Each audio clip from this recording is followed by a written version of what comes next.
Quand donc s'arrêtera cette propension à donner des leçons au reste du monde?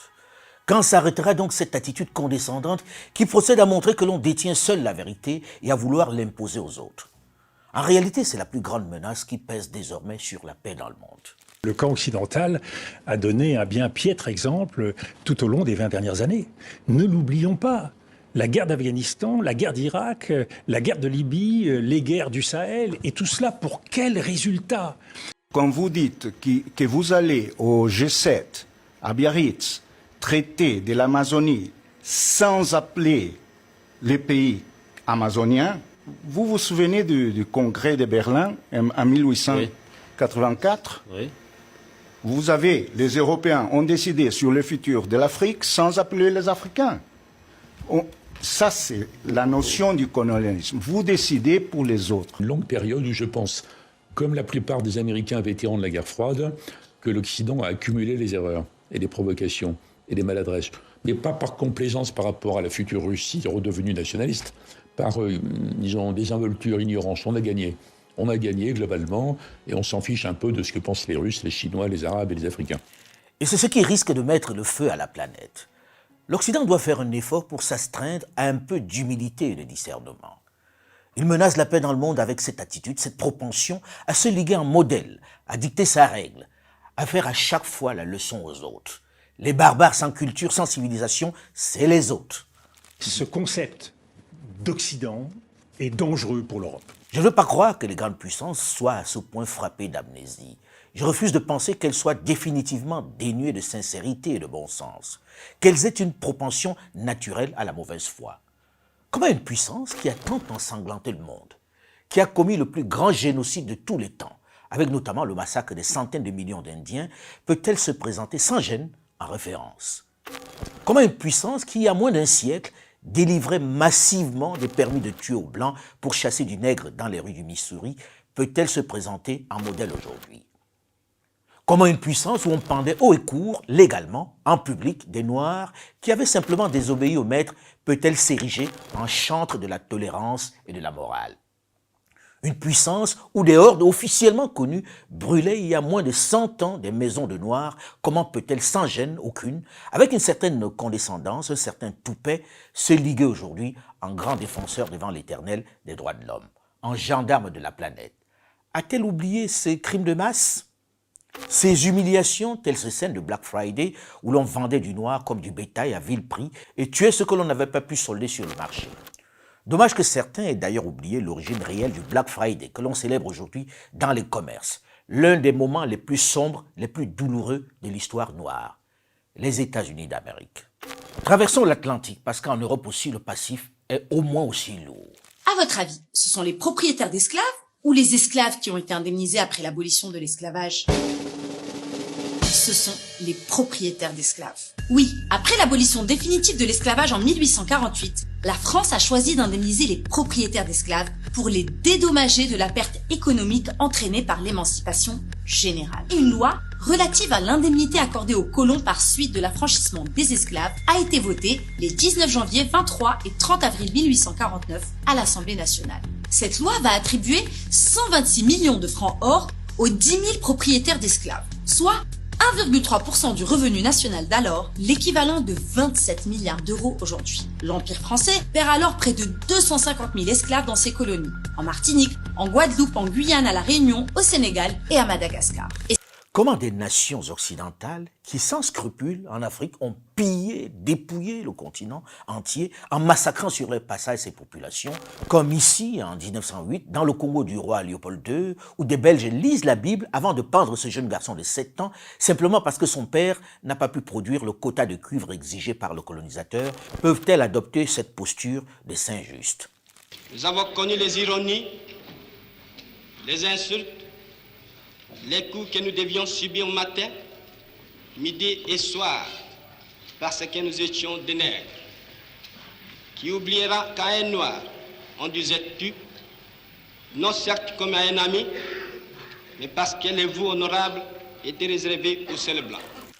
Comment des nations qui ont si souvent froidement assassiné des leaders locaux dans le simple but de préserver leurs seuls intérêts peuvent-elles, sans excuse, sans regret exprimé, s'ériger en modèle d'humanisme et de liberté.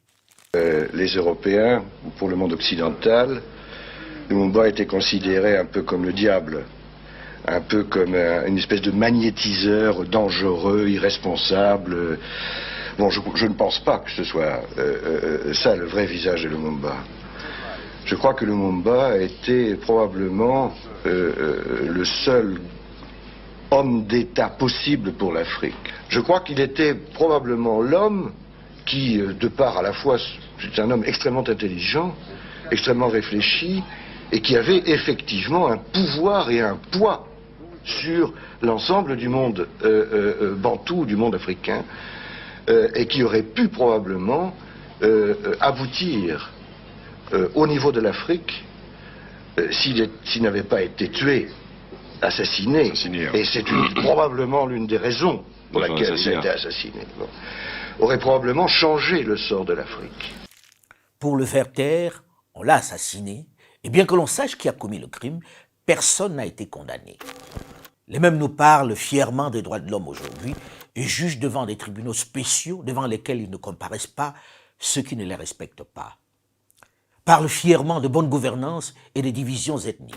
N'est-ce pas indécent, insultant d'écouter les mêmes vous faire la leçon, vous parler d'humanité, lorsque circulent encore ces images insupportables qui illustrent le comportement particulièrement cruel qu'ils ont eu au fil des siècles dans les contrées de conquête. De temps en temps, je me fais mon film en imaginant la réaction des Occidentaux si celui qui est ainsi piétiné, si celui qui sert de marchepied aux colons blancs était leur propre fils. Qui est le barbare dans l'histoire en réalité? Celui qui se comporte de façon aussi violente ou la victime qui subit sans se rebeller? Comment ne pas être révolté devant toutes ces injustices, ces humiliations, ces dénis d'humanité dont le noir a été victime pendant tant de siècles? Et lorsque l'on parle des siècles, cela donne l'impression que tout ça c'est de l'histoire ancienne, que l'on parle de temps immémoriaux. Pourtant, il n'y a pas si longtemps, moins de 80 ans, une de ces puissances a minutieusement, froidement largué les bombes les plus meurtrières, des engins de destruction massive sur des populations civiles. Une puissance qui a condamné des générations de jeunes Japonais aux pires conséquences biologiques, qui se mue en donneuse de leçons. Un peu gros, non? Les États-Unis d'Amérique. If there is a country that has committed unspeakable atrocities in the world, it is the United States of America. They don't care. They don't care for human beings. 57 years ago, when Japan was retreating on all fronts, they decided to drop the atom bomb in Hiroshima and Nagasaki. Killed a lot of innocent people who are still suffering from the effects of those bombs. Those bombs were not aimed against the Japanese. They were aimed against the Soviet Union to say, look, this is the power that we have. If you dare oppose what we do, this is what is going to happen to you. Because they are so arrogant, they decided to kill innocent people in Japan who are still suffering from that. Who are they now to pretend that they are the policemen of the world?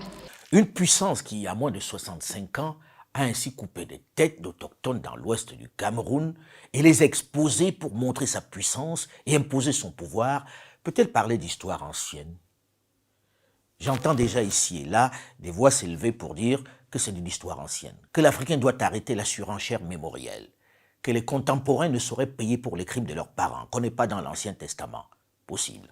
On a tendance à dire oublions le passé, ce qui est impossible, parce qu'il y a toujours ce devoir de mémoire que nous avons, qui est souvent qualifié par de l'hypersensibilité, ce n'est pas le cas. Pour oublier, il faut que le responsable, le coupable, ait au moins fait amende honorable, qu'il ait demandé pardon et pensé à corriger. Il faut aussi qu'il ait vraiment changé de comportement. À bien y regarder, les choses ont-elles fondamentalement évolué dans le sens de la correction? J'en doute, même si certains parlent désormais de New Deal.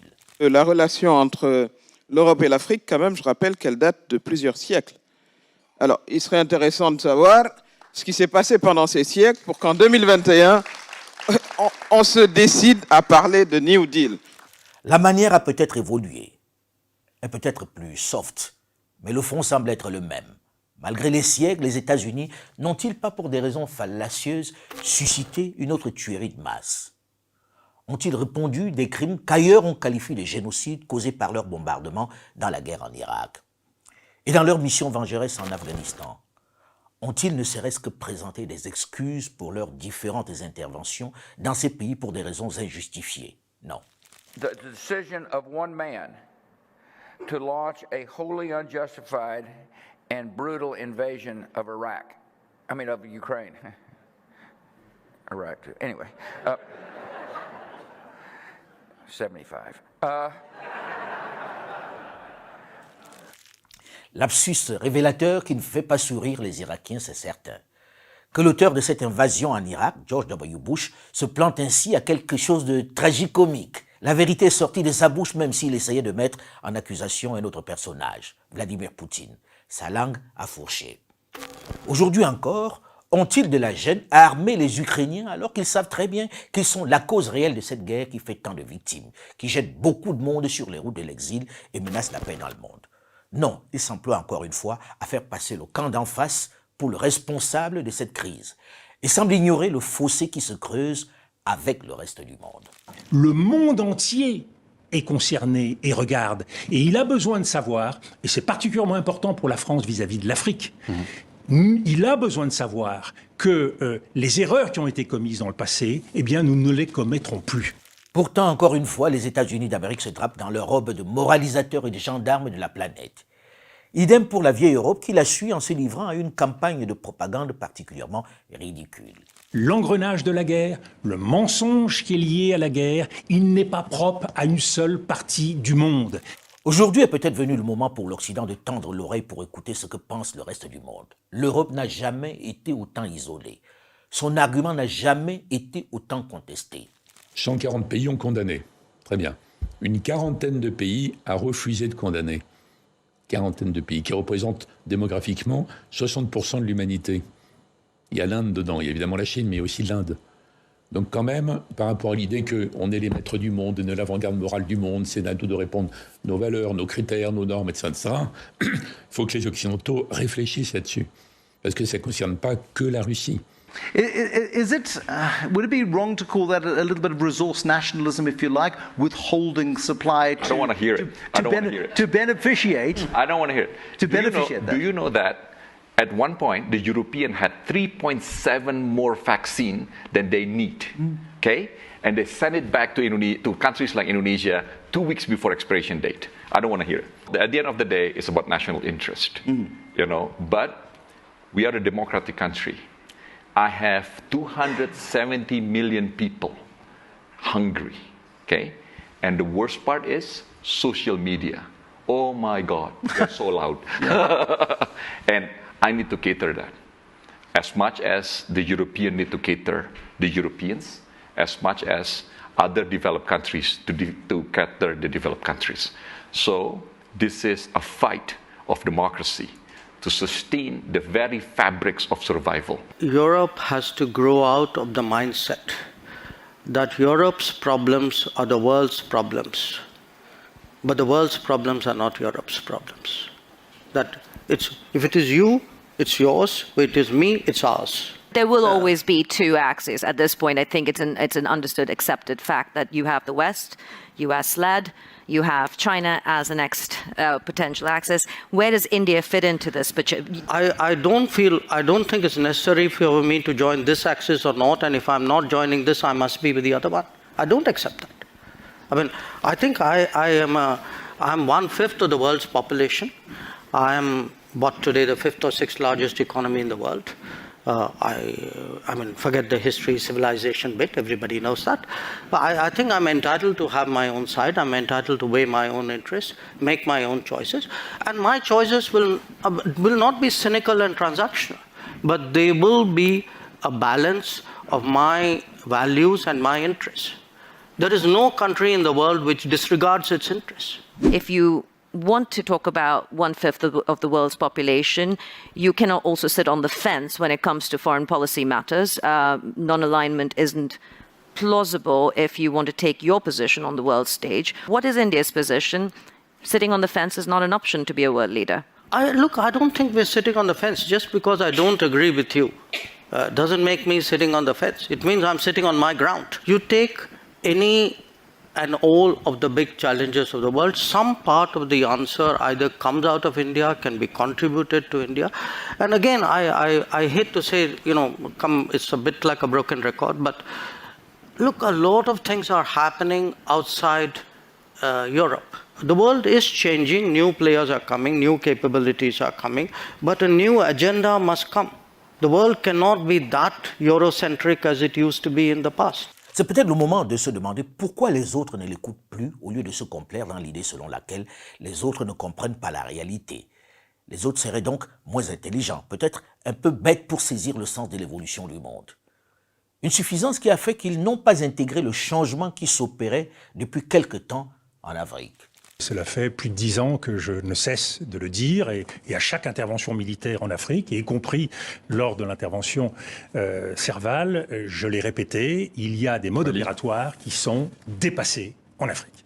Et vouloir intervenir avec nos armées au sol, 5000 hommes, etc., ce n'était pas la réponse adéquate. Je vais vous dire aujourd'hui, que ce soit au niveau des élites ou de la jeunesse, la question qui se pose, c'est qu'est-ce qu'on gagne dans une relation avec l'Europe qui date de plusieurs siècles, qui n'a pas produit du développement chez nous, qui nous a pas aidé forcément à transcender nos questions de développement central, de lutte contre la pauvreté, d'emploi pour les jeunes, d'émancipation des femmes. Nous avons une génération de chefs d'État, une jeunesse maintenant, qui connaissent ses responsabilités et qui estiment que nous ferons ce qui est bien pour nos pays, pour nos peuples. Nous ne voulons pas l'importation d'idéologie, ni de culture, ni de constitution, etc. C'est terminé ça.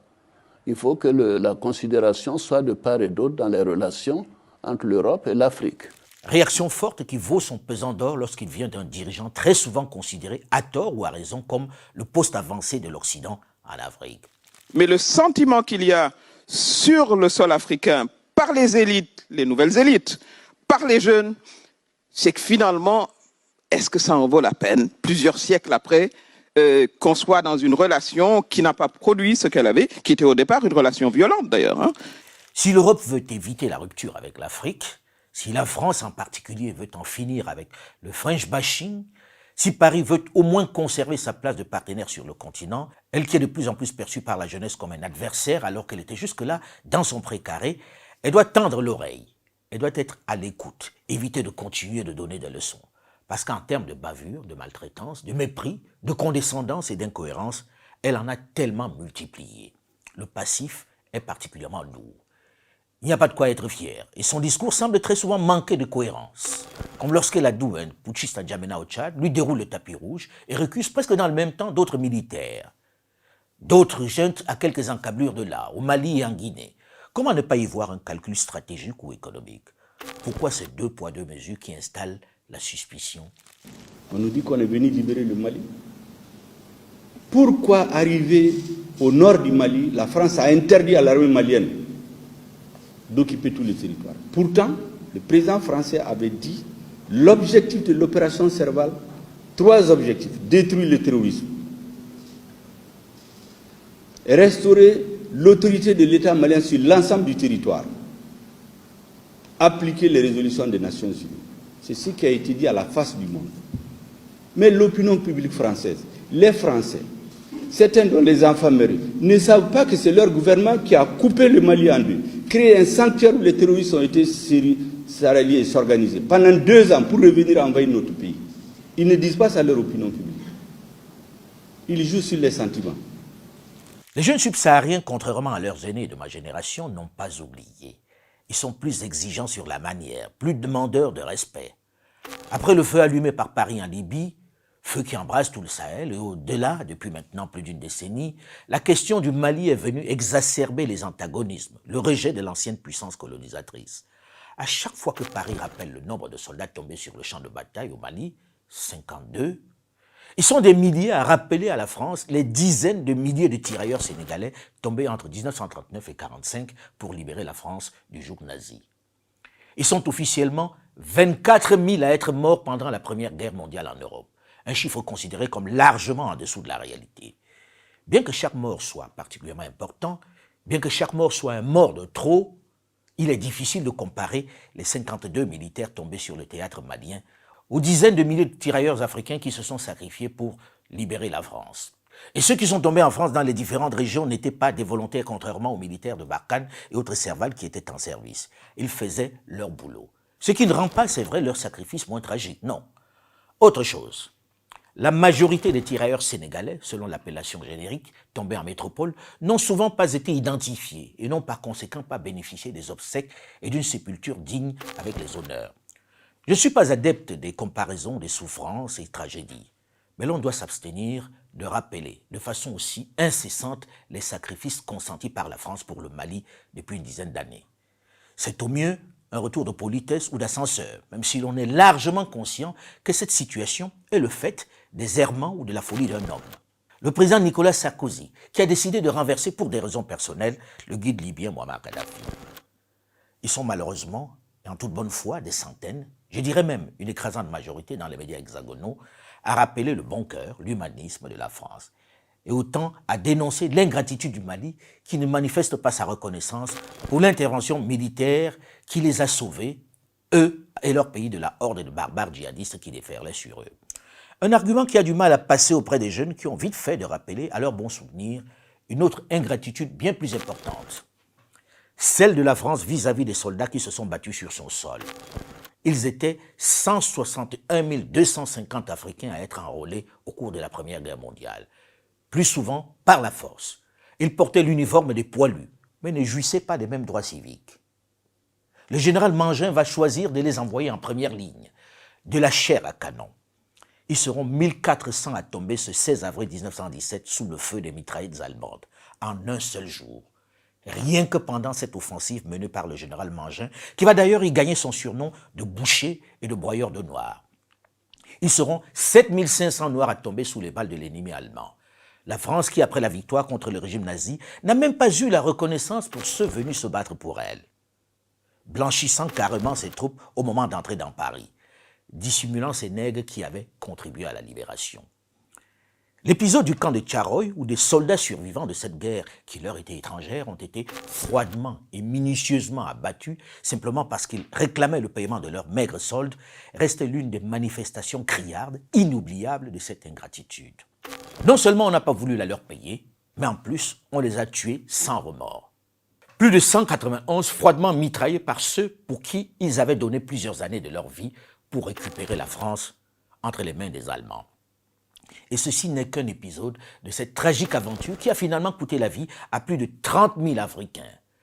Rares sont d'ailleurs les massacres de ces tirailleurs qui ont été évoqués dans la presse et enseignés dans les écoles en France. Un peu comme si on en avait honte, comme si ça n'avait pas existé. Une de ces tragédies dont doivent se souvenir certains confrères un peu trop amnésiques est celle de Chasselet. Voici une série de photos capturées en quelques secondes le 25 juin 1940. Nous sommes à Chasselet, à quelques kilomètres de la ville de Lyon. Ces hommes ont été capturés avec leurs frères d'armes blancs, mais on les a aussitôt séparés d'eux. Les soldats allemands les ont conduits dans un champ à l'abri d'un regard. Sur ce premier cliché, on voit une quarantaine de tirailleurs africains escortés par des soldats allemands.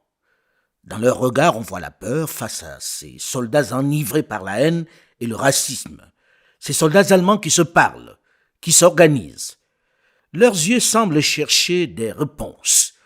Ils sentent venir le pire. Voici le cliché suivant. Les chars ont mitraillé, et ce que l'on voit, ce sont les corps inertes. Ils ont tous été tués, froidement. C'est l'épilogue d'un massacre photographié en direct. C'est exactement ce qu'on appelle un crime de guerre, puisque les Allemands ont bien programmé et organisé cette exécution. C'est le massacre de Chasselet, près de Lyon, en France. Après la capitulation, ces crimes ont été réduits à des péripéties de guerre et n'ont jamais été jugés. Or, on a la preuve concrète, indiscutable, avec les marques des unités et les numéros de chars suivants, qu'il s'agit de l'armée allemande. Pas des SS, non, des Allemands, de l'armée. On a également l'identité de ces soldats africains avec leur courrier taché de sang pris sur eux. Il ne reste de cette histoire que ces tombes et ce cimetière fait par les villageois de cette petite ville. Ils combattaient pourtant pour la France qu'ils avaient fait leur. Ils avaient fait leur le territoire qu'ils étaient allés délivrer. Ils sont morts pour lui, dans la violence, dans l'indifférence et dans le silence. Peut-être que les services de communication des armées et la presse française en général devraient y penser avant de répéter aussi souvent le sacrifice de la cinquantaine de soldats français tombés au Mali. C'est tragique, c'est vrai, mais ça ne devrait pas être le seul argument opposé. Les Français n'ont pas quitté le Mali. Les Français sont encore présents au Mali. Oui. Il y a encore, à l'heure où nous parlons, 2500 militaires français qui assument tant bien que mal la sécurité des populations que nous étions venus soutenir dès janvier 2013. Nous avions 6 bases, nous n'en avons plus que 2. Mais il en reste 2 qui sont encore potentiellement l'objet d'un litige depuis que le Premier ministre Choguel Kokala Maïga et le président Goïta ont décidé de rompre l'accord de défense qui nous avec lie. la France. Hollande l'a dit ici, qui payait une dette en 2013. Pourquoi on passe le temps à nous dire que les soldats français sont morts? Les Américains n'ont-ils pas libéré la France? L'armée rouge n'a pas libéré une partie de l'Europe? Pourtant, quand les Français ont décidé que ce n'est plus nécessaire, ils ont dit aux Américains de partir. Est-ce que les Américains se sont mis à insulter les Français? La question malienne est révélatrice du climat général qui règne sur le continent aujourd'hui. Les Européens en général et la France en particulier doivent être un peu plus à l'écoute pour mieux comprendre les enjeux. Ce n'est pas un épiphénomène, une jeunesse qui adoube des putschistes dans plusieurs pays. Ce n'est pas anodin des militaires qui bénéficient d'un tel soutien populaire. Au lieu de continuer de faire du forcing, d'ignorer ces mouvements de foule, de les mettre sous le signe du populisme, elle devrait peut-être s'interroger sur les attentes des populations locales qui en ont manifestement assez des politiques et des élections à chaque fois contestées. Des promesses non tenues, des injustices, de la paupérisation galopante. Il n'est pas certain que ces putschistes réussissent à ramener la paix. Il n'est même pas certain qu'ils réussissent au bout de la période de transition à mettre en place des institutions fortes comme l'a fait Jerry Rawlings au Ghana. Jerry Rawlings qui est manifestement leur modèle à tous. Mais ils symbolisent pour l'instant, pour beaucoup, l'espoir d'un changement. Malgré leurs limites, ils semblent décidés à changer les règles. Et à les écouter, le peuple semble être leur principale préoccupation. Parfois, je me pose la question, pourquoi le monde occidental de façon parfois choquante, veut imposer à tout le monde son système. Nous sommes en droit de nous poser cette question. Et vous, vous êtes en droit de vous poser à vous-même cette question. Pourquoi vous nous dites ce qui est bon pour nous est bon pour vous? Alors que toute l'histoire est là. L'Occident n'a jamais été un modèle de liberté et de démocratie, soyons sérieux. Vous nous avez toujours écrasés dans l'histoire. Depuis la traite des nègres, qui a fait entre 200 et 500 millions de déportés, de morts. La colonisation qui a été une tragédie terrible pour l'Afrique. Aujourd'hui, le néocolonialisme, vous nous dominez sous tous les rapports. Vous nous exploitez sous tous les rapports économiques, culturels, politiques, diplomatiques, militaires. Et vous prétendez que notre bonheur, c'est ce que vous nous dites. Or, dans la pratique, vous avez toujours fait le contraire. Et vous, franchement, dans ce domaine, nous n'avons pas à recevoir des leçons de ceux qui prétendent être démocrates, mais qui ne le sont pas, de notre point de vue. En tout cas, par rapport à nous. Ils n'ont jamais été démocrates et ils ne le sont pas. Alors, laissez-nous trouver en toute liberté, parce que soyez convaincus que nous aussi nous aimons la liberté. Nos peuples aiment la liberté, la démocratie. C'est dans la nature de l'être humain. Mais acceptez que nous avons notre histoire, nous avons notre culture, nous avons nos problèmes. Plutôt, aidez-nous, puisque vous avez fait votre bonheur, votre fortune sur notre dos, durant des générations. Même si les voix s'élèvent pour dénoncer le règne dictatorial de Hissène Habré, l'idée de l'inadéquation du système actuel aux réalités africaines ne date pas d'aujourd'hui. Et c'est peut-être le moment d'écouter les Africains sur la perception de ce système dit démocratique érigé en religion. Que l'on l'aime ou qu'on le déteste, il n'avait pas tort sur tout. Il va falloir qu'on transforme cette manière de nous regarder, qui doit être basée sur de l'équité, et ce n'est pas le sentiment qu'on a plusieurs siècles après dans notre relation. Quand on parle de nos problèmes, certes il y a des oreilles attentives, mais dans la plupart des cas, les gens ils ne sont pas attentifs. Parfois ils sont polis, ils nous écoutent, mais après bon, ils passent à autre chose. On passe à l'Ukraine, on passe à d'autres sujets. I need to be blunt and honest that the world is not treating the human race same way. Some are more equal than others. And when I say this, it pains me because I see it. But I hope the world comes back to its senses and treats all human life equally. L'Afrique, c'est 30% des minéraux mondiaux. L'Afrique, c'est 21% de la production d'or, 46% de la production de diamants, 75% de la production de platinium, j'en passe, et des meilleurs. 60% des terres arables. Donc l'avenir de la nutrition et de l'alimentation mondiale va se passer en Afrique. Mais ça ne peut plus être comme ça se faisait avant, ce n'est plus possible. Si l'Europe veut être dans cette relation-là, il va falloir que cela change, il va falloir qu'on comprenne que le monde est différent. Il n'y a plus cette position hégémonique qui existait, c'est un monde plus ouvert et l'Afrique compte tirer profit de toutes ces opportunités qui se présentent à elle. Nos économies sont à la fois sous-financées et mal financées. L'Afrique, il faut le dire, il faut y aller directement. Nous avons un besoin de financement énorme. Je crois que c'est Mo Ibrahim qui le disait tout à l'heure.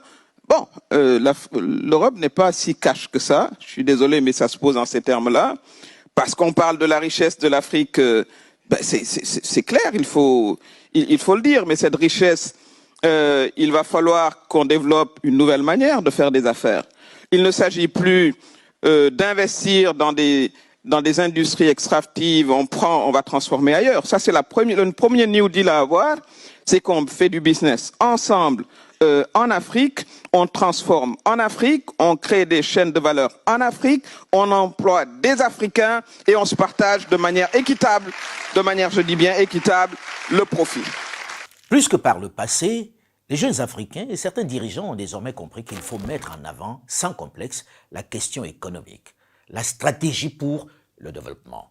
C'est la boussole. Je suis venu vous voir pour demander de prendre conscience que nos pays, même s'ils sont éloignés du théâtre, sont des victimes de cette crise au plan économique. Les arguments qui consistent à dénigrer les autres partenaires, à les diaboliser comme la Chine, présentée comme prédatrice, la Russie comme envahisseur, brutale et calculatrice, ou encore la Turquie comme l'ogre semble ne plus prendre. Et ils sont de moins en moins sensibles, ils ne supportent plus cette infantilisation. L'Africain ne serait pas assez mature pour veiller sur ses intérêts? Aurait-il toujours besoin de l'aide de l'ancien colonisateur pour s'en sortir? Ça suffit ce mépris, ce paternalisme. On ne peut pas prêcher le multilatéralisme, et dans le même temps essayer de façon littéraire, idéologique, de conserver le monopole avec des arguments aussi légers. Nous comprenons, mais n'apprécions pas les tentatives de la France et d'autres pays de l'Union européenne de prétendre à un rôle dominant en Afrique et dans d'autres régions. Nos collègues français essaient de dicter sa conduite au Mali, avec qui le Mali peut communiquer et avec qui il n'est pas autorisé à communiquer. C'est inadmissible. Le mécontentement face au désir du Mali de demander de l'aide à des forces de sécurité étrangères n'est rien d'autre qu'une récidive de mentalité coloniale dont les Européens devraient s'être débarrassés depuis longtemps. Aujourd'hui, vous avez quand même une variété d'offres de partenariat. C'est ce que j'allais dire, madame. Que ce soit la Chine, l'Inde, le Brésil, la Russie, l'Afrique du Sud, le Kenya, le Nigeria, on va être ouvert à voir ce qu'il y a comme bénéfice pour nous. Et ça, c'est une chance pour l'Afrique? Absolument. Ou un risque? C'est une chance. C'est une chance, vous le savez. L'économie, la position monopolistique, c'est jamais bon pour le consommateur. Alors là, il y a une ouverture du point de vue du partenariat. Avant, avec l'Europe, maintenant, il y a d'autres possibilités, des partenaires qui sont un peu plus liquides que l'Europe. C'est aussi ça la réalité des choses. Chaque jour, il y a des tentatives pour nous mettre en difficulté parce que le seul problème que nous avons, c'est que les Maliens ont décidé de prendre leur destin en main. Ils ont décidé de gérer leur pays conformément à leur vision. Et bon, je crois que certains partenaires n'ont pas encore réalisé que les choses ont changé. Notre pays est profondément lié à la France par l'histoire. En dehors de la Côte d'Ivoire, c'est le pays où nous avons le plus grand contingent de Maliens. En dehors de la communauté algérienne, les Maliens sont les plus nombreux en France. Leur appui à notre économie, leur poids dans notre société, sur le plan économique, culturel, c'est plus important que l'aide de la France au Mali. Est-ce que vous pensez qu'un gouvernement responsable, avec les liens historiques, les liens stratégiques et militaires que nous allons nous lever comme ça pour dire des choses qui leur plaisent. Mais on ne peut pas nous vassaliser, on ne peut pas transformer le pays en esclave. Ça, c'est terminé. Il n'y a pas de zone d'influence. En tout cas, le Mali ne fait pas partie de la zone d'influence d'un pays. C'est de cela qu'il s'agit. Il devient urgent pour l'Occident, pour Paris, de comprendre la nouvelle donne. Beaucoup dans les milieux politiques africains, notamment au Mali, au Burkina Faso, en Guinée, en Centrafrique, pour ne citer que ces pays, ont perçu les remplacements dans le nouveau gouvernement français de Jean-Yves Le Drian, l'ex-ministre des Affaires étrangères, et de Florence Parly, celle des armées, comme un message, une volonté de Paris de revenir à une diplomatie plus respectueuse de l'Afrique. C'était des départs très, très attendus, tant ils étaient détestés et perçus comme les faucons responsables de l'escalade. Espérons qu'ils ne se trompent pas et que le discours de changement de paradigme d'Emmanuel Macron va se matérialiser à l'aune de ce nouveau logiciel. Un jeune président de la même génération que ceux au pouvoir au Mali, au Burkina Faso et en Guinée, il devrait mieux saisir les changements qui s'opèrent dans la société en général et le monde africain en particulier. La France doit se comporter de façon moins pédante, moins prétentieuse, plus humble, plus respectueuse si elle veut conserver une certaine place en Afrique. Pas de leçon de morale, ça ne prend plus. C'est ce qui explique ce rejet si fortement et bruyamment exprimé dans tous ces pays. Mais dans le même temps, les Africains doivent, au-delà de la dénonciation qui est importante, au-delà du rappel des faits qui est crucial, que les jeunes maîtrisent, notamment sur les réseaux sociaux, ils doivent dans le même temps élaborer des stratégies pour se développer. Dénoncer, c'est nécessaire. Construire, c'est encore mieux. Les deux doivent aller de pair. Personne ne viendra développer le continent à leur place. Et ce développement, ce changement, se fera ensemble, unis et avec méthode.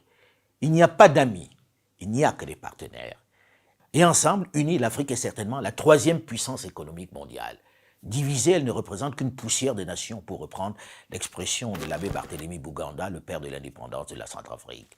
Nous ne devons plus, ni au plan interne, ni dans nos rapports avec nos partenaires, continuer à faire du business as usual. Le vrai enjeu pour nous, ce n'est plus de dire comment augmenter l'aide publique au développement. Vous voyez que ce débat quasiment a disparu en Afrique. On ne parle plus d'aide parce qu'on n'y croit plus. De toute façon, on n'y croit pas. L'aide ne peut développer aucun pays. Il faut absolument que nous parlions de comment mettre en synergie nos actions pour que le financement de l'économie africaine soit un financement juste qui profite et à l'Afrique et à ses partenaires y compris par des partenariats, comme je l'ai toujours dit, mutuellement bénéfiques. C'est à nous de régler nos propres problèmes. Nous sommes 54 pays. Commençons déjà par businesser ensemble. Le business intra-africain, c'est seulement 12%. Il est de 60 à 70% ailleurs. Donc, la question nous est posée à nous. Elle n'est pas posée aux autres. Parce que je suis fondamentalement convaincu que nous serons les auteurs de notre propre développement. La balle est dans notre camp.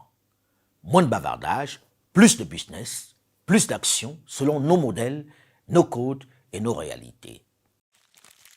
Je voudrais vous remercier pour votre soutien constant et votre fidélité à ma chaîne YouTube Alain Foka Officiel qui connaît un développement prodigieux. Pensez à liker si vous avez aimé et surtout, n'oubliez pas de vous abonner. C'est gratuit et cela me fait vraiment plaisir. Vous êtes déjà plus de 360 000 abonnés en moins de 15 mois. Par ailleurs, vous pouvez également me retrouver sur mon compte Twitter Alain Foka 2005 qui attend toujours la certification, sur ma page Facebook Alain Foka 2005, sur mon compte TikTok, LinkedIn et Instagram. Surtout, méfiez-vous des faux comptes à mon nom qui continuent de circuler. Méfiez-vous de tous ces comptes LinkedIn qui vous demandent de l'argent, comme celui d'un certain monsieur Njoya au Cameroun qui se fait passer pour moi pour monter des arnaques. Faites attention à tous ces cybercriminels qui polluent notre engagement pour le continent. Ils doivent être combattus et éradiqués.